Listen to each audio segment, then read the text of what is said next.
Ako si Jade Buhoy, hatid sa inyo ang mga pinakamainit na balita sa bansa. Dito sa News Force. Sa ulo ng mga balita, DOH inihayag ang sanhi ng 12% na kaso ng HIV sa bansa. OFW na nahatulan ng bitay, napawalang sala na sa Saudi. Kampo ni dating Pangulong Duterte humiling ng interim release sa isang hindi tinukoy na bansa.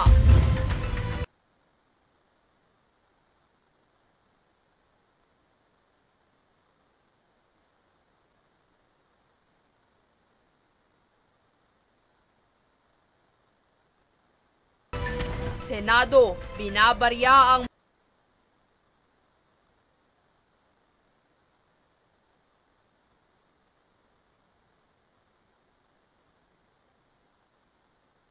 manggagawa matapos na basura ang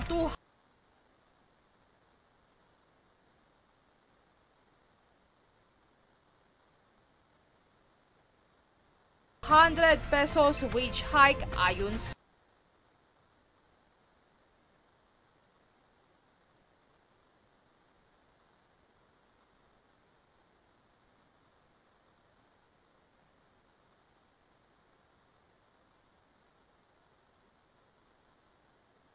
sa Kongreso. 66 na POGO workers na kumpirmang mayroong nakakahawang sakit. At Alas Pilipinas Men's Volleyball Team dinomina ang 3 friendly match sa Invitational Tournament. Patas at pantay na balita, komprehensibong ulat para sa pulso ng masa. Ito ang News Force. Para sa unang balita, inihayag ng Department of Health o DOH ang sanhi ng halos 600 sa higit 5,000 na kaso ng Human Immunodeficiency Virus o HIV sa bansa. 12% sa mga naitalang kaso sa unang quarter ng taon ay dahil sa paid sex. Dagdag pa ng DOH, 54% sa mga naitalang may kaso ng HIV magmula taong 2020 hanggang taong 2025 ay dahil din sa parehong dahilan. Mula sa kaugnay na kagawaran na mahagi ang DOH ng libreng gamot para sa mental health conditions sa mga ospital at ibang health facilities sa Metro Manila. Nasa inyong mga TV screens ang listahan ng mga gamot na maaaring i-avail ng libre. Maaari ring mag-email sa DOH Metro Manila Center for Health Development ng kopya ng updated prescription at maghintay lamang ng confirmation.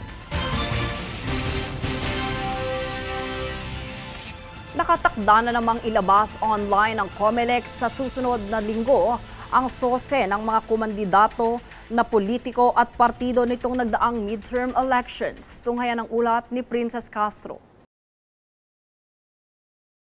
Target ng Commission on Elections o COMELEC na i-post online sa susunod na linggo ang Statements of Contributions and Expenditures o SOCEs na isinumite ng mga kandidato, party list groups at political parties ng nagdaang midterm elections.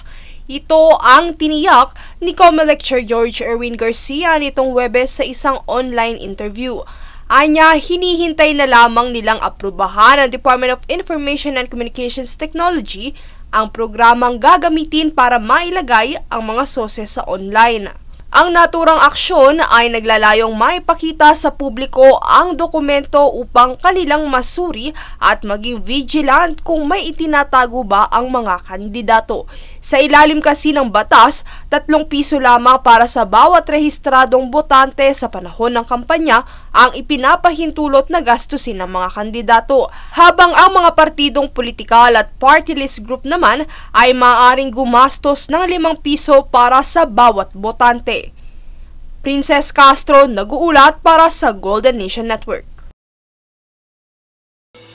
Magandang balita naman po, isang kababayan nating overseas Filipino worker o OFW ang naligtas mula sa hatol na kamatayan o bitay sa Saudi Arabia. Nakauwi na po ang ating kababayan na OFW na taga Butuan, Mindanao na nakulong sa Riyadh General Jail simula pa noong 2024 dahil sa mga kasong may kinalaman sa droga. Tinanggap ng tulong pinansyal at livelihood support ang OFW upang muling makapagsimula. Sa kabilang banda sa Tala, halos 60 OFWs pa ang nahaharap sa death row sa buong mundo. Karamihan rito ay mula sa Malaysia na sinundan ng Saudi Arabia at kalimitang may kaugnay sa droga.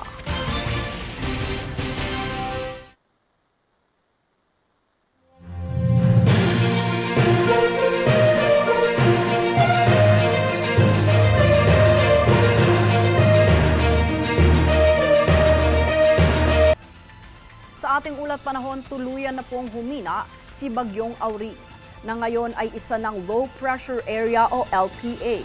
Bagamat humina na, magdadala pa rin ito ng malakas na pag-ulan sa North Luzon. Ang trough naman ito ay magdudulot ng kalat-kalat na pag-ulan sa Batanes sa susunod na mga oras.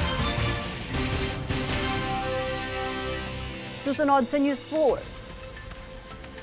DepEd nagpaalalang maaaring gumamit ng cellphone sa klase kung gagamitin sa pag-aaral. MRT-7 nakatakdang magbukas sa 2027. Kampo ni FPRRD humiling ng interim release sa isang hindi tinukoy na bansa. Manatiling nakatutok para sa higit pang mga balita sa pagbabalik ng News 4.